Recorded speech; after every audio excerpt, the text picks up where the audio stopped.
बहुत सारे stocks 50% down हैं या उससे भी अधिक डाउन हैं, तो क्या एवरेज कर लेना चाहिए? नमस्ते दोस्तों, मैं प्रवीण मलिक अपने इस YouTube चैनल पर आपका स्वागत करता हूं। पिछले 6 महीने में मार्केट ने काफ़ी गिरावट देखी है। निफ्टी भी करीब 14-15% डाउन है और स्टॉक के तो कहने ही क्या, कुछ स्टॉक्स तो 50% डाउन हैं और कुछ स्टॉक्स तो इससे भी अधिक डाउन हैं। और मैं ये बड़े लार्ज कैप्स की बात कर रहा हूँ, छोटे मंझले स्टॉक्स की बात नहीं कर रहा हूँ। कुछ छोटे स्टॉक्स तो 70-80% भी डाउन हैं। तो मार्केट हमारी पेशेंस टेस्ट कर रहा है। अगर हम इस दौरान अपना धैर्य नहीं खोएंगे, पेशेंस रखेंगे, तो मार्केट हमको एक बड़ी पूंजी कमा के देगा। परंतु अगर हम धैर्य खो गए तो हमारा जो रहा सहा पैसा है वो भी डूब जाएगा। तो आज की डेट में सबके ही पोर्टफोलियो रेड में है और बहुत सारे स्टॉक काफ़ी नीचे गिर गए हैं। तो क्या हमको एवरेज कर देना चाहिए? एवरेज करने से जब वो स्टॉक्स रिकवर करेंगे तो हमारे प्रॉफिट जल्दी हो जाएगा। तो चलिए इस प्रश्न का उत्तर इस वीडियो में समझ लेते हैं। तो वीडियो के अंत तक बने रहिएगा, क्योंकि अंत में मैं आपको बताने जा रहा हूँ कि ऐसी कौन सी कंपनीज हैं जिसमें एवरेज डाउन नहीं करना चाहिए। तो सबसे पहले हम ये समझ लेते हैं कि आपकी जो कंपनी है उसमें गिरावट के क्या रीजंस हैं। कुछ तो जनरल रीजंस हैं कि ग्लोबल अनसर्टेनिटी है, इंटरेस्ट रेट हाई है, FIIs अपना पैसा मार्केट से निकाल रहे हैं, कंपनीज के रिजल्ट्स अच्छे नहीं आ रहे हैं, सेक्टर ये परफॉर्म नहीं कर रहा है। लेकिन जब आप एवरेज डाउन की बात कर रहे हैं तो आप इन जनरल रीजंस को नहीं देखेंगे, आप अपनी कंपनी को देखेंगे।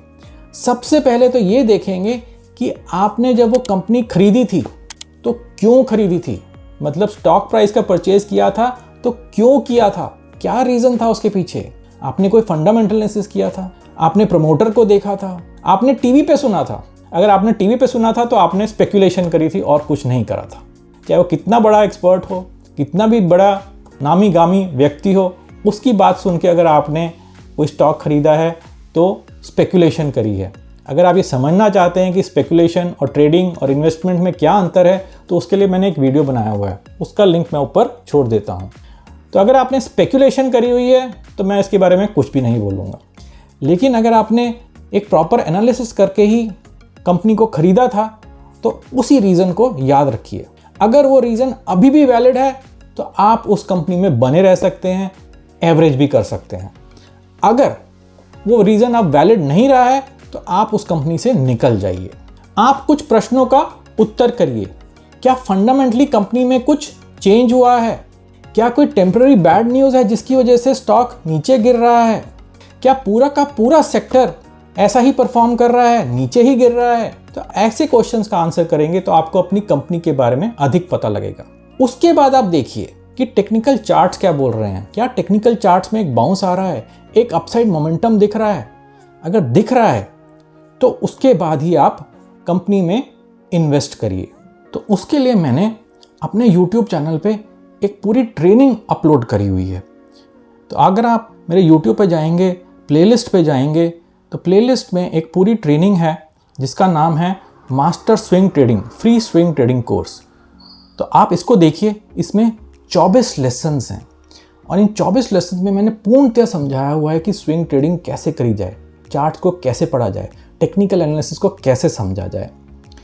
ये 24 लेसन हैं, एक एक करके देखिए। अगर कुछ नहीं समझ में आ रहा है तो आप मेरे YouTube लाइव सेशन पे आ सकते हैं और मुझसे प्रश्न कर सकते हैं। तो आगे जाने से पहले मैं आपको एक ही बात बोलूँगा कि अगर आप स्टॉक मार्केट में काम करना चाहते हैं तो खुद सीखना ज़रूरी है। अगर आप खुद नहीं सीखेंगे तो छोटे मोटे प्रॉफिट्स तो ले लेंगे, 4-5% का, 8-10% का प्रॉफिट तो ले लेंगे, लेकिन बड़ी पूंजी नहीं बना पाएंगे। अगर आप बड़ी पूंजी बनाना चाहते हैं, 40-50% का प्रॉफिट करना चाहते हैं, 100% का प्रॉफिट करना चाहते हैं या उससे भी अधिक का प्रॉफिट करना चाहते हैं, तो आपको खुद सीखना पड़ेगा। जब तक आप खुद नहीं सीखेंगे तब तक आपको अपने स्टॉक्स पे कन्विक्शन नहीं आएगी। तब तक आप ये क्वेश्चन नहीं पूछेंगे कि क्या मेरे को एवरेज कर लेना चाहिए या नहीं करना चाहिए। तो चलिए आप समझ लेते हैं कि कौन सी ऐसी कंपनीज हैं जिनमें एवरेज डाउन नहीं करना चाहिए। तो तो ऐसी कंपनीज में बिल्कुल इन्वेस्ट मत करिए या एवरेज डाउन ना करिए जो एक फाइनेंशियल ट्रबल में है या फिर जिसमें कुछ फ्रॉड या मिसमैनेजमेंट की स्मेल आ रही है या फिर उनका डेट काफ़ी ज़्यादा है या फिर वो एक एक्सपेंसिव वैल्यूएशन पे ट्रेड कर रहे हैं या फिर उस कंपनी के रिजल्ट्स अच्छे नहीं आए हैं।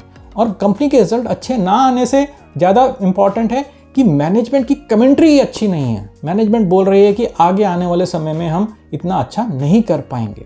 तो अगर आप ये सब चीज़ों को देखेंगे तो उस कंपनी में एवरेज डाउन मत करिएगा। और सबसे इम्पॉर्टेंट रीज़न मैं आपको बताऊं कि अगर प्रमोटर ही अपना स्टॉक सेल कर रहा है तो उस कंपनी में तो बिल्कुल ही एवरेज डाउन मत करिएगा। तो एवरेज डाउन तभी करिए जब आपको टेक्निकल एनालिसिस के माध्यम से चार्ट्स दिखा रहे हैं कि एक बाउंस आ गया है और प्राइस ने एक अपवर्ड मोमेंटम ले लिया है, तभी आप करिएगा, नहीं तो बिल्कुल भी मत करिएगा। तो अंत में बस मैं आपको यही कहना चाहूँगा कि don't throw away your good money after the bad. ये एक अंग्रेज़ी की कहावत है। इसका मतलब यही है कि आपके पास जो जमा पूंजी है उसको फेंकिए मत, उसको अच्छी तरह से यूटिलाइज करिए। जो हो गया वो हो गया।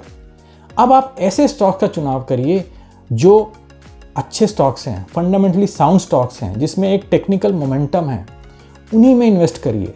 जो पुराने जो हो गया है उसको छोड़ दीजिए। ये ज़रूरी नहीं है कि आपको उन्हीं स्टॉक से कुछ ना कुछ कमाना है। आपका ध्येय ये है कि आपको स्टॉक मार्केट से कमाना है, चाहे इस स्टॉक से कमाएं या उस स्टॉक से कमाएं। और सबसे इम्पॉर्टेंट चीज़ तो यही है कि आप खुद सीखिए। खुद सीखे बिना कोई काम मत करिए। अपनी रिस्क टॉलरेंस को समझिए, रिसर्च करिए, स्टडी करिए, प्लान करिए, उसके बाद ही कोई काम करिए। चलिए इस वीडियो को समाप्त करते हैं। आशा है कि आपको ये वीडियो पसंद आया होगा और कुछ नई जानकारी मिली होगी। मुझे बताइए कि आपके कौन से स्टॉक्स हैं, नीचे कमेंट सेक्शन में लिख दीजिए। हो सकता है कि मैं आपको कुछ गाइडेंस दे पाऊँ, तो कमेंट सेक्शन में लिखना मत भूलिएगा, नहीं तो मुझे पता नहीं लगेगा कि आपके पास कौन से स्टॉक्स हैं और मैं आपके कोई स्पेसिफिक क्वेरी का आंसर नहीं कर पाऊँगा। तो आप अपने स्टॉक्स का नाम लिखिए, कमेंट्स में लिखिए, तो उसका रिप्लाई मैं ज़रूर करूँगा। तो आशा करता हूँ कि आपको ये वीडियो पसंद आया होगा। अगर ये वीडियो पसंद आया है तो ज़ोर से एक थम्स अप दीजिए और इस वीडियो को अधिक से अधिक शेयर करिए। तो फिर मिलेंगे एक नए वीडियो में कुछ नई जानकारी के साथ, कुछ नई नॉलेज के साथ। नमस्ते और धन्यवाद।